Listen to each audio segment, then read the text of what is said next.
view. Not just any celebrity, but a living legend who had been famous longer than most of the crew had been alive. She had sold over 100 million records worldwide. She had won an Oscar for Moonstruck, a Grammy, an Emmy, and countless other awards that filled entire rooms in her home.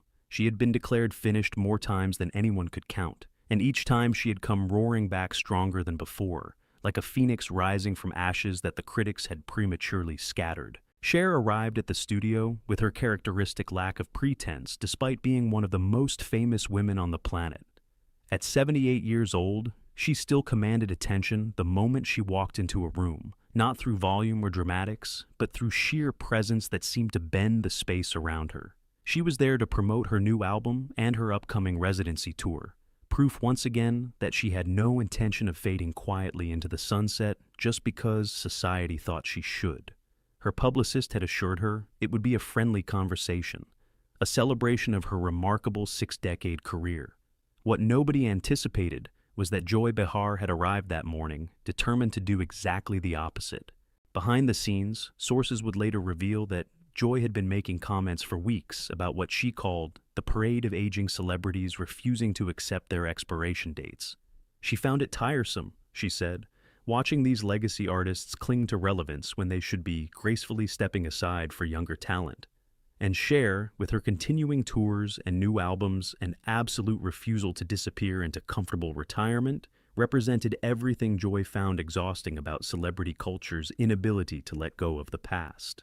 The studio lights were bright as Cher took her seat at the famous table. She was dressed in black, as she often was, her signature dark hair framing a face that had launched 1,000 tabloid covers over 6 decades. The audience erupted in applause that seemed to go on forever, a standing ovation that brought a genuine smile to her face and tears to the eyes of some longtime fans who had waited years for this moment. Whoopi Goldberg, herself a legend in her own right, opened the segment with obvious respect and affection.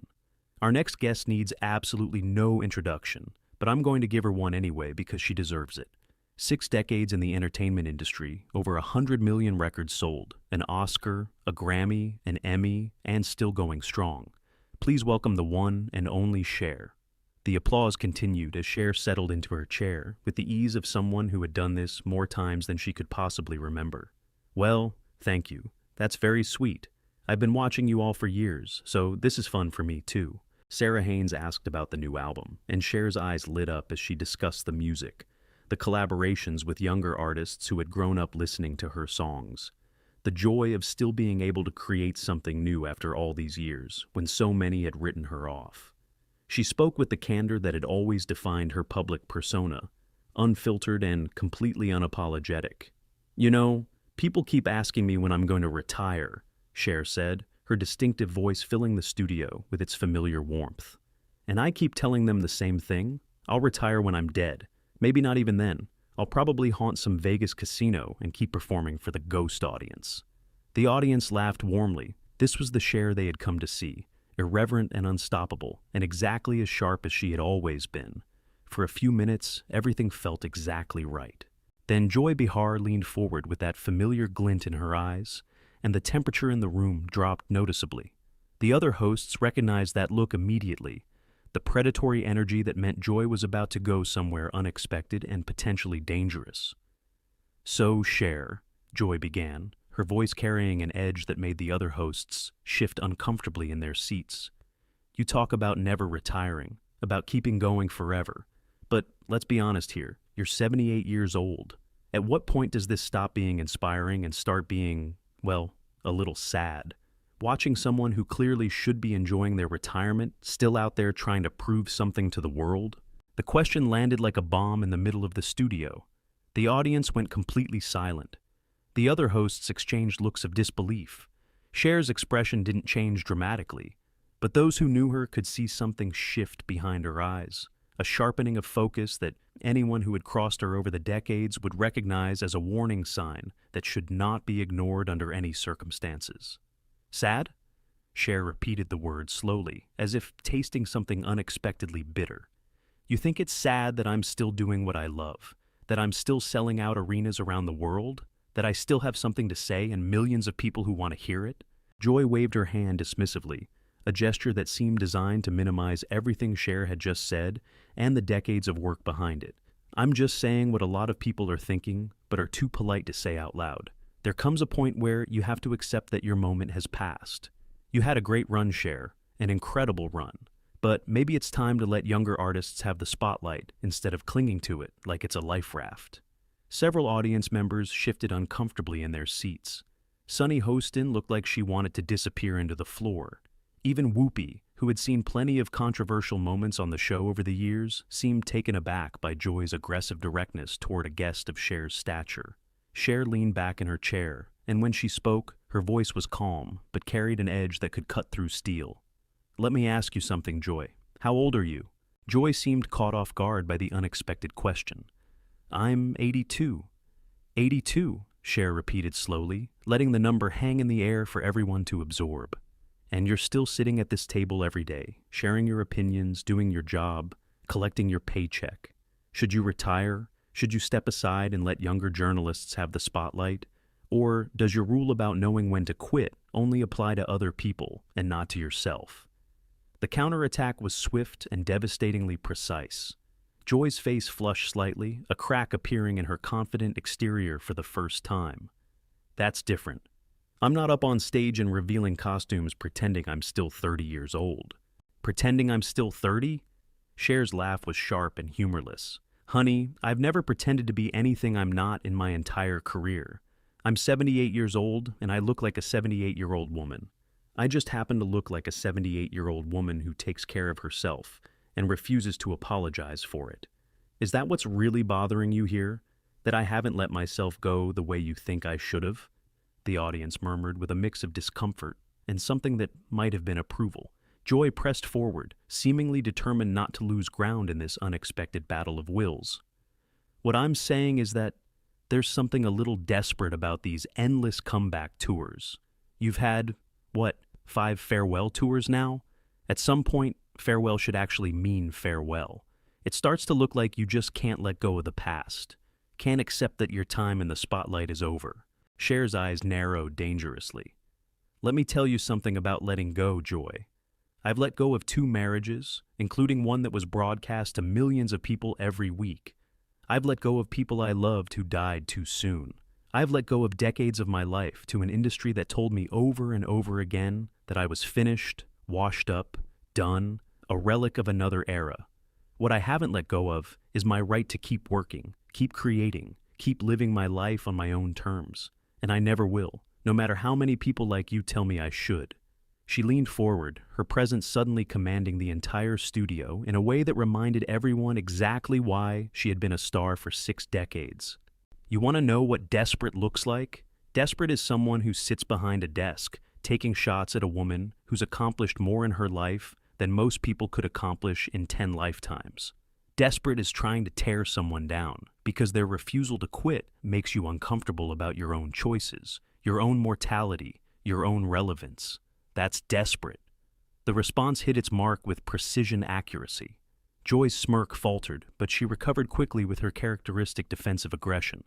"I'm just pointing out what everyone can see with their own eyes. The plastic surgery, the costumes, the wigs, the whole elaborate production. It's a lot of effort to maintain an illusion that time has somehow passed you by. At what point does it become more about vanity than actual music?" The mention of plastic surgery seemed to hang in the air like a thrown gauntlet. Cher's expression shifted to something that looked almost like dark amusement, but there was cold steel underneath it that anyone paying attention could clearly see. "Ah, there it is," Cher said, nodding slowly. "I was wondering how long it would take to get to the plastic surgery.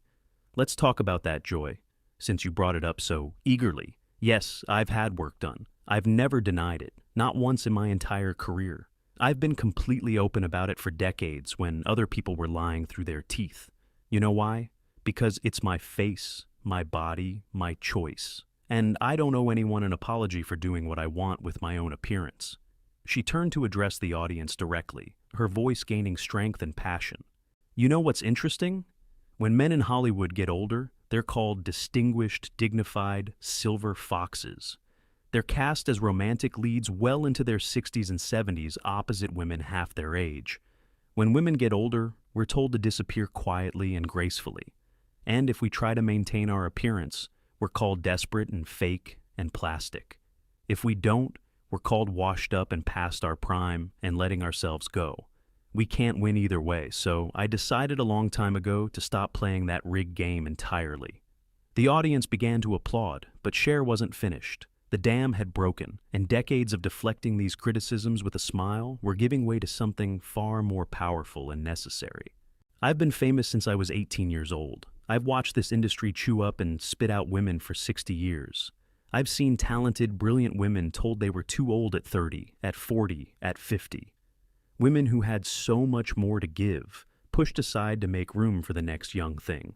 And I decided early on that I wasn't going to let anyone else define my expiration date. Not the studios, not the critics, not the tabloids, and certainly not people like you who think their opinion should dictate how I live my life. Joy tried to regain control of the rapidly deteriorating conversation. But don't you think there's something inauthentic about all of it? The wigs, the costumes, the elaborate productions? Is that really you up there on stage, or is it just a character you've created to hide behind? Cher's laugh was genuine this time, but it carried a bitter edge that cut through the studio like a knife. Inauthentic? Let me tell you about authentic, Joy. Authentic is growing up so poor that my mother had to leave me at an orphanage for a while because she couldn't afford to feed me. Authentic is being told I was too weird, too ethnic looking, too different to ever make it in show business. Authentic is having dyslexia so severe that I couldn't read a script properly until I was in my 40s, and having to memorize everything by having someone read it to me over and over again. That's authentic. She paused, her voice dropping to something more intense and personal. The wigs and the costumes, that's armor. That's what I built to protect the authentic me from a world that was constantly trying to tear me down. And you know what? It worked. I'm still here. How many of the people who said I was finished are still relevant today? How many of the critics who wrote me off are still being talked about? I've outlasted them all, every single one of them. And I did it by being exactly who I wanted to be, not who anyone else thought I should be. The studio was completely silent now, hanging on her every word. Even Joy seemed to be processing the weight of what had just been said. But let's get back to your question about letting go, Cher continued, her voice gaining a painful intensity. You want to know about letting go? I stood at Sonny's funeral after spending years watching the media turn our divorce into entertainment, into jokes, into punchlines that followed me everywhere. I stood at that podium and eulogized the man I had loved and hated and loved again, the father of my child, while cameras captured every tear for the evening news. That's letting go. Her voice cracked slightly, but she pressed on with determination. I watched my child struggle with their identity for years before coming out as transgender, and I stood by them when half the world had opinions about my parenting, about my family, about decisions that were none of their business. I didn't handle it perfectly at first. I made mistakes. But I learned and I grew, and I supported my child through one of the most difficult journeys a person can take. I've buried friends, lovers, colleagues. I've said goodbye to more people than I can count. So don't you dare sit there and lecture me about letting go. I know more about letting go than you could learn in 10 lifetimes. Joy opened her mouth to respond, but Cher held up her hand with an authority that silenced the entire room. No, you've had your say. You've questioned my relevance, my authenticity, my appearance, my right to keep working. Now you're going to hear mine. She stood up, her full presence commanding the studio in a way that reminded everyone exactly why she had been a star for 6 decades. I started performing when Kennedy was president. I've survived Vietnam, Watergate, disco, Reagan, 2 Bushes, and everything in between. I've had #1 hits in 6 consecutive decades. 6. Do you know how many artists have done that in the entire history of recorded music? I can count them on one hand and have fingers left over. And you want to tell me it's time to step aside? Her voice was rising now, filled with the kind of passion that had powered her through 60 years of hits and heartbreaks. I've sold out tours that younger artists would kill for. My songs are still played on radio stations around the world every single day. I have fans who are 18 years old who discovered my music on TikTok. I have fans who are 80 years old who bought my first album when it came out in 1965. I connect generations, Joy. I bring people together. What exactly do you do besides sit at this table and criticize people who actually create things? She turned back to Joy one final time, her gaze unwavering and fierce. I've been counted out more times than I can remember. After Sonny and Cher ended, they said I was finished. After the 70s, they said I was finished. After the 80s, they said I was finished. After Believe, they thought it was my last hurrah. And every single time, I came back stronger. Not because I had something to prove to them, but because I had something to prove to myself. Because giving up was never an option. Because I love what I do too much to let other people's opinions stop me from doing it. She gathered herself with the kind of dignity that only comes from having survived everything life could throw at you. The question landed with devastating precision. Joy's face had gone red, and she was gripping her pen so tightly her knuckles were white with tension. I'm asking legitimate questions about celebrity culture and aging in the entertainment industry, Joy said, but her voice had lost its earlier confidence and bravado. No, you're not, Cher fired back without hesitation. You're doing what people have done to me my entire career. You're trying to put me in a box, trying to tell me what I should be, what I should do, when I should quit, how I should look while doing it. And I have the same answer now that I've had for 60 years. No, I won't. I'll do what I want, when I want, for as long as I want. And there's nothing you or anyone else can do about it. She turned to the audience, her voice softening slightly but losing none of its power. I want every woman watching this to hear something important. You do not have an expiration date. You are not past your prime just because society says so. You have the right to keep working, keep creating, keep living your life exactly how you want to live it, no matter how old you are. Don't let anyone tell you when to quit. Don't let anyone tell you what you should look like or how you should act at any age. That's your decision and yours alone. The audience erupted in applause that seemed to shake the walls of the studio. Cher acknowledged them with a nod before turning back to Joy, her expression shifting to something that might have been pity. You know what the difference between us is, Joy? I've spent my life building things. Albums, tours, movies. A career that spans 6 decades. I've created joy for millions of people around the world. I've given them songs to dance to cry to fall in love to. What have you built? What will you leave behind? A collection of insults and hot takes that nobody will remember a year from now? She shook her head slowly. I feel sorry for you, Joy. I really do. Because somewhere along the way, you decided that tearing people down was easier than building them up. You decided that cynicism was the same thing as sophistication. But all you've really done today is show everyone watching exactly who you are. She gathered herself with the kind of dignity that only comes from having survived everything life could throw at you. And who I am is someone who's going to